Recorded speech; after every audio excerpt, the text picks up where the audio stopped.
Top quality और consistent performance के लिए सिर्फ सिल्वर पंप्स। टॉप क्वालिटी और कंसिस्टेंट परफॉर्मेंस के लिए सिर्फ सिल्वर पंप्स, नाम याद रखना।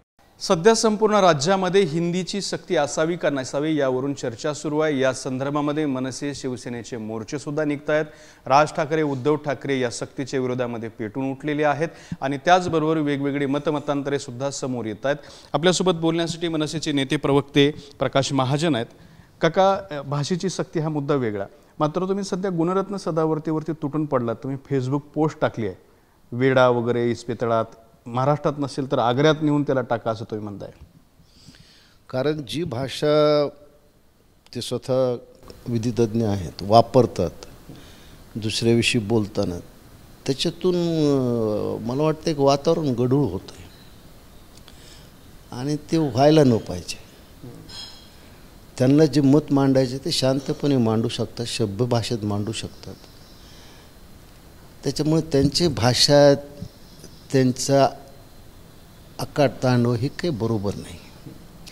तुमचं जसं मत आहे तसं आमचंही मत आहे। तुम्ही आमच्या मताचा आदर करा, आम्ही तुमच्या मताचा आदर करतो। चर्चेत हेच असतं ना। पण चर्चेत तुम्ही बोलताना समोरच्या विषयी काय भाव व्यक्त करतात, किती तुच्छतेनं बोलतात, हे काही बरोबर नाही। म्हणजे कुठलं काय काय आकांत तांडव करतात सदावर्ती? नाही, काल राज ठाकरे असा आहे, त्याला काही तो कायद्याच्या पुढे आहे का, तो शहाणा आहे का? आम्ही कधी म्हणलोत काय की आम्ही कायद्याच्यापेक्षा श्रेष्ठ आहोत? पण आमच्या राज्यामध्ये आम्हाला ज्या भावना व्यक्त करायच्या आहेत ते लोकशाहीच्या सनदशीर मार्गाने कायद्याने आम्हाला जे हक्क दिलेले आहेत त्या हक्काने आम्ही मोर्चा काढता येत नाही, ते सरकार पाहिल ना। आम्ही सरकारला समजा अर्ज दिला आहे की आम्हाला इथून इथून मोर्चा काढायचा आहे, सरकार आम्हाला सांगेल ना काय नियम आहे काय नाही, का सरकारला माहीत नाही का? त्याच्यावर तुम्ही एकदम एवढं सरकारचे प्रतिनिधी असल्यासारखी समोरच्या माणसाला तुटून पडता, काय कारणच कळालं नाही मला। मी तुम्ही इतरावर तुटून पडतात त्यावेळेस इतरांनी ते सहन करायचं। तुमची एस टी कामगार संघटनेत काय झालं, तुमच्या एस टीच्या त्या बँकेत काय झालं, तुम्ही निष्पाप एस टी कर्मचाऱ्यांना मान्य शरद पवारच्या घरावर पाठवलं, ते बिचारे खटल्यात अडकले, तुम्ही कुठे आहेत तिथं? हे नको आहे। आम्ही महाराष्ट्रात राहून मराठी भाषेचा आग्रह धरतो। आम्ही तिसरी भाषा आमच्यावर लादलेली आम्ही मान्य करणार नाहीत, एवढंच आमचं म्हणणं आहे। आणि त्याच्यासाठी आम्ही सनदशीर मार्गानं चाललो। तर अजून आम्ही कुठलंही हे केलं, आम्ही सरकारकडे परवानगी मागितली, आम्ही मोर्चा कुठून येणार का, सरकार घेईल ना त्याच्यावर निर्णय।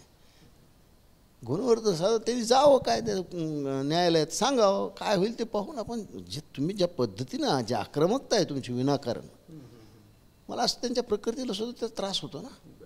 पण तुम्ही फेसबुक पोस्टमध्ये म्हणलात की अरे बाबा ह्याला परत झटका आला की काय, आणि समाजाने त्याच्यापासून सावध राहावं। हो, मग आता समाजात म्हणजे आमचे कार्यकर्ते किती चिडलेत किंवा मराठी भाषेत किती चिडलेत त्याच्यावर, नाही का कळतच नाही का? अजून सरकार काही बोलत नाही आणि हेच जसं काही सरकार हेच असल्यासारखं बोलत आहेत। अरे ती ज्या लोकांची नावं घेतात त्यांना हे प्रत्यक्ष भेटले का नाही मला माहीत नाही, पण केशवराव धोंडगे साहेबाबरोबर मी जेलमध्ये होतो,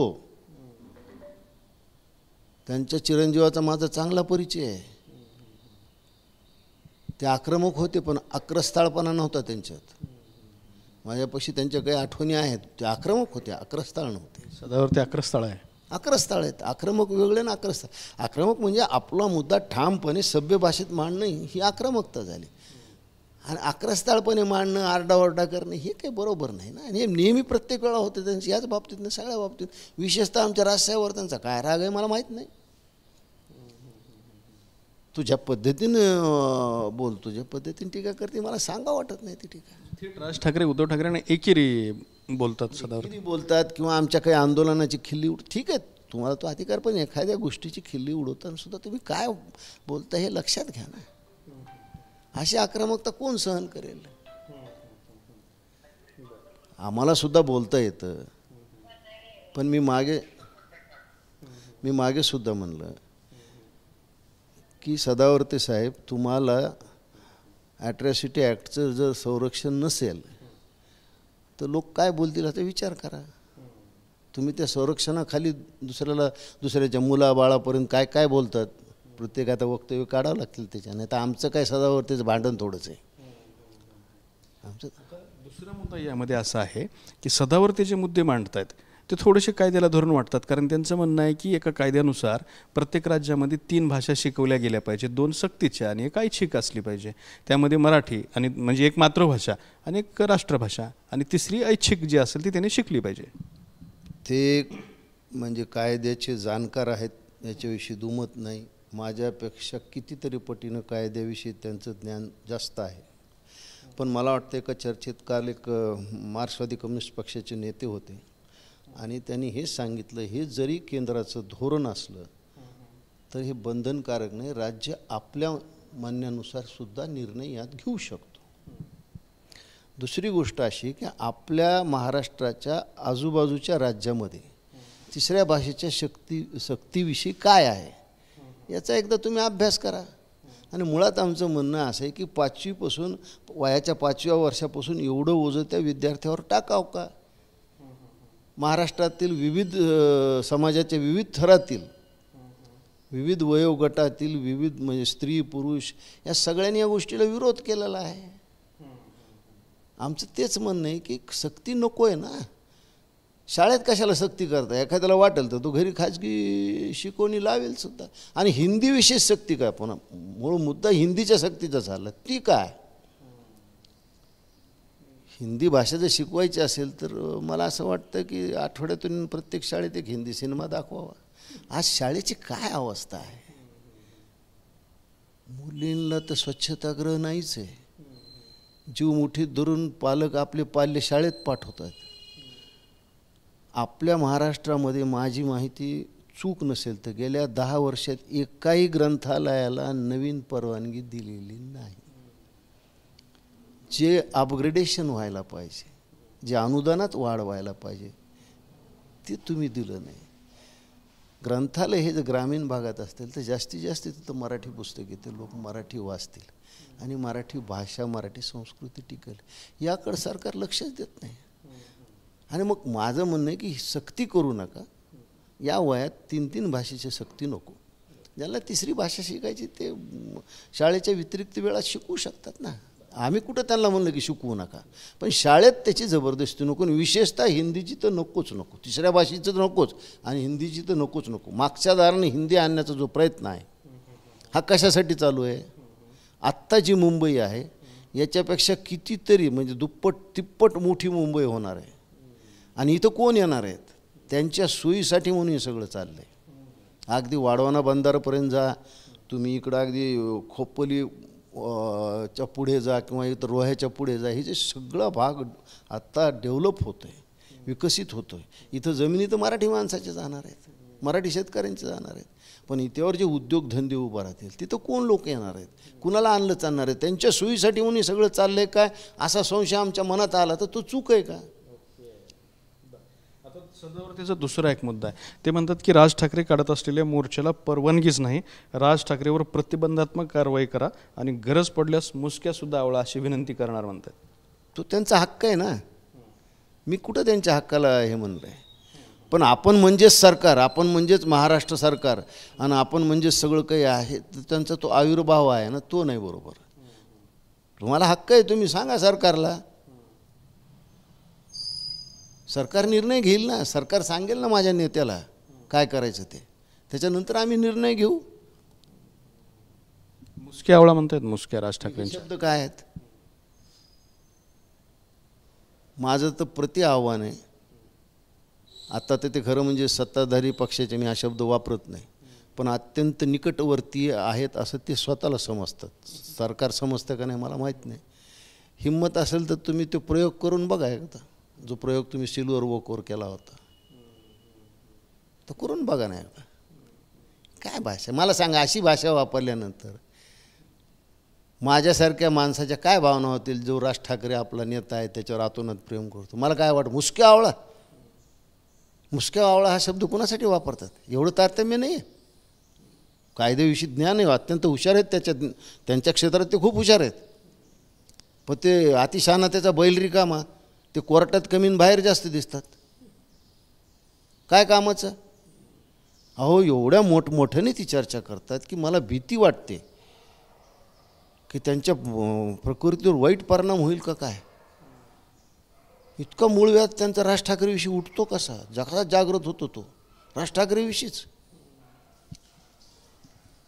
आणि कुठं गुराखी संमेलन, अरे त्या गुराखी संमेलनामध्ये स्वर्गीय केशवराव धोंडगे मराठीतच बोलत होते, ग्रामीण मराठीत. हे त्यांना माहीत नाही, द्यायचं ठोकून कुणाच तरी नाव अशी. काय त्याला उपयोग आहे? तुम्ही संयमाने, मी काय म्हणलं की तुमचं कायद्याचं ज्ञान निश्चित आहे चांगलं, तर त्याचा चांगल्या रीतीनं वापर करा ना. कशामुळं हे करताय? आज तुम्ही महाराष्ट्राचा कानूसा घ्या की मराठी भाषा किंवा हिंदी भाषेच्या सक्तीविषयी जनमत तयार झालेलं आहे.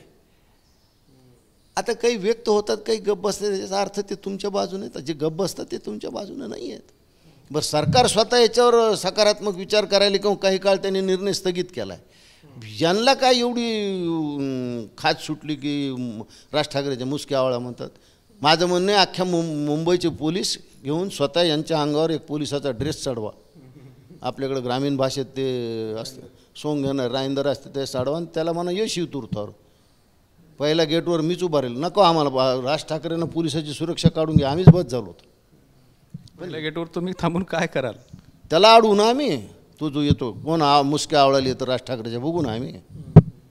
आणि त्यांनी समोर यावं आणि पोलिसाचं संरक्षणात यावं. पोलिसांना गाईड करावं त्यांनी. ते कुणाला गाईड करू शकतात, त्यांनी पोलिसाला गाईड. साधी गोष्ट एक असं आहे की मला आत्ता एका पत्रकार मित्रानं पाठवलं, बेंगलोरमध्ये तुम्ही गेलात तर बेंगलोरच्या मेट्रो कॉर्पोरेशनच्या तिकीट खिडकीवर त्यांनी लिहिलं आहे की कृपया कन्नड भाषेचा उपयोग करावा. आमचं म्हणणं आहे महाराष्ट्रात महाराष्ट्र भाषेचा, मराठी भाषेचा उपयोग करावा. ज्याला हिंदी शिकायची त्यांनी घरी शिकावी. लहान मुलावरती जबरदस्ती नको. आमचा हिंदीला अजिबात विरोध नाही, नाही तर कुणी समजा हिंदीला विरोध आहे. दुसरे एक तुम्ही गंभीर आरोप केला की मुंबईमध्ये काही लोक येणार आहेत त्यांची जमीन किंवा इतर त्यांची सगळी व्यवस्था करण्यासाठी.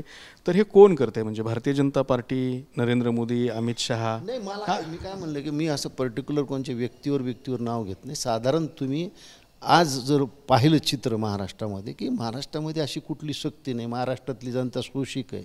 त्याच्यामुळे आज खेडोपाडी तुम्हाला काय दिसतं? मग हा जो सगळा भाग आहे, नवी मुंबई असो, मुंबई असू द्या, म्हणजे तुम्हाला नवल वाटेल की मुंबईच्या काही भागात ते साकीनाका वगैरे हे जे सगळे भाग आहेत, अहो तिथं महिने भोजपुरी भाषेत सिनेमा चालतात. जिथं मराठी चित्रपटाला महाराष्ट्रात थिएटर मिळत नाही तिथे चालतात. चालले पाहिजेत का? ठीक आहे, आम्हाला त्यांच्याविषयी वाद नाही. पण हे चाललं कशासाठी? आज तुम्ही बघा ना, JNPT बंदर असू द्या, पनवेल असू द्या, कोण लोक बसले तिथं? काय चालू आहे? मला सांगा, एक अबू आझमीसारखा माणूस आझमगडहून येतो, तिकडल्या लोकसंख्येच्या बळा, म्हणजे तिकडून जे लोक इथं आलेत, जिथं नागरिक झाले, त्यांच्या बळावर तो आमदार होतो आणि तो आम्हाला सल्ले द्यायला सुरुवात करतो की तुमची वारी कशी काय निघते ना, आमच्या नमाजला तुम्ही तर. किती दुर्दैव आहे मला सांगा. मालेगावमध्ये आलेले लोक कोण आहेत? हे कुठून बसलेले आहेत? कधी यांचं वास्तव्य? तिथला काँग्रेसचा आमदार औरंगजेबाला चांगला म्हणतो. चांगली गोष्ट आहे. तुम्हाला औरंगजेब एवढे चांगले वाटत असेल ते खुलताबादचं उचला, आपल्या घराच्या अंगणात ठेवा, 24 तास त्याला मोरपंख्याचा वारा घाला. औरंगजेब चांगला होता का वाईट होता याच्याविषयी मी एकच सांगतो, औरंगजेबाच्या दरबारात, औरंगजेबाच्या सैन्यात औरंगजेबाचा व्यक्तिगत डॉक्टर म्हणून राहिलेला निकोलस मनुची नावाचा एक इटालियन, त्यांनी स्वतःच्या आत्मचरित्रात औरंगजेब हयात असताना हे वाक्य लिहिलेलं आहे की औरंगजेबाचा जन्म हा दुसऱ्याला त्रास देण्यासारखा झालेला आहे. या लोकांची कशावर हिंमत होती? हे सगळे बाहेरून आलेले लोक आहेत आणि आम्ही सहिष्णू आहोत. मला सांगा, लखनौच्या कोणत्या थिएटरमध्ये तुम्हाला मराठी चित्रपट दिसेल? बिहारच्या कोणत्या ह्याच्यात दिसेल? नाही दिसत. पण आम्ही सहिष्णू आहोत. तुमच्या जी एक मोर्चाचे सध्या बॅनर फिरत आहेत त्यावरती असं लिहिलं आहे की मोर्चामध्ये कुठलाही झेंडा नसेल, फक्त मराठीचा अजेंडा असेल. राजसाहेबांनी स्पष्ट सांगितलं की मराठी माणसासाठी म्हणून हा मोर्चा काढलेला आहे. तिथं कुठलाही पक्ष, म्हणजे आम्हीच पक्षाचे जोडे बाहेर काढून तिथं मराठीसाठी म्हणून आहे. आणि सगळ्यांना राजसाहेबांनी आव्हान केलं. बहुतेक सगळ्यांना, ते सगळ्या पक्षांच्या लोकांना बोलले दिसत असेल, ती चर्चासुद्धा चालू आहे. सगळ्यांना आम्ही विनंती करणार आहोत की तुम्ही त्या मोर्चात मोठ्या संख्येने या आणि मराठीसाठी, मराठी माणसाची, मराठी महाराष्ट्र धर्म म्हणजे काय? सत्व, सत्वाशी कुठेही तडजोड नाही. मराठी भाषा मराठी संस्कृती आमचं सत्व आहे आणि त्याच्यासाठी म्हणून सगळ्यांनी यावं असं खुलं आव्हान राजसाहेबांनी केलं आहे. उद्धव ठाकरेंनी पण यावं त्यात. ते आले तर आनंद आहे. मला वाटतं काही ह्याच्यात बोलणी चालू होती माझ्याकडनं, पण मेसेज जे प्रसारमाध्यमातून आली की आम्ही सगळ्यांना बोलवणार, सगळ्यांना. ते आले तर दुधात साखर आहे, स्वागत आहे. त्यांना अपील करणार आहे का मनसे? राजसाहेबांनी सांगितलं ना, मी सगळ्यांना मी बोलणार आहे. काही तर प्रसारमाध्यमात आले, आमचे संदीप देशपांडे बोलत आहेत, बहुतेक बाळानंद गावकर, सगळ्यांना बोलतात आम्ही मराठीसाठी. म्हणजे इथं काही पक्षाचं कशाचा अभिनयच नाही. काही जणांचं असं मत आहे की उद्धव ठाकरे राज ठाकरे या जर मोर्चात एकत्र आले तर समजा ह्या दोघांची युती पक्की झाली. तर समजा जर तर याला काही उत्तर नाही. एकत्र राज ठाकरेंच्या मोर्चात दोघं म्हणजे मराठीसाठी हे अत्यंत आनंदाचा क्षण असेल. हे दृश्य पाहायला मी स्वतः मोर्चात जाणार आहे. असं दृश्य पाहिलं तर आपण आयुष्यात फार काही चांगलं पाहिलं असं वाटेल. तर हे होते मनसेचे नेते प्रवक्ते प्रकाश महाजन यांनी आपली भूमिका मांडलेली आहे. गुणरत्न सदावर्ते याच्यावरती सुद्धा कडक शब्दात टीका केलेली आहे. तर दुसऱ्या बाजूला राज ठाकरे उद्धव ठाकरे एकत्र आले तर हे चांगलं चित्र आपल्याला पाहायला मिळेल, मराठासाठीचं चांगलं चित्र पाहायला मिळेल अशी प्रतिक्रिया प्रकाश महाजन यांनी दिली आहे. कॅमेरामन संतोष शिरसाट सोबत दत्ता कानवटे, TV9 मराठी, छत्रपती संभाजीनगर.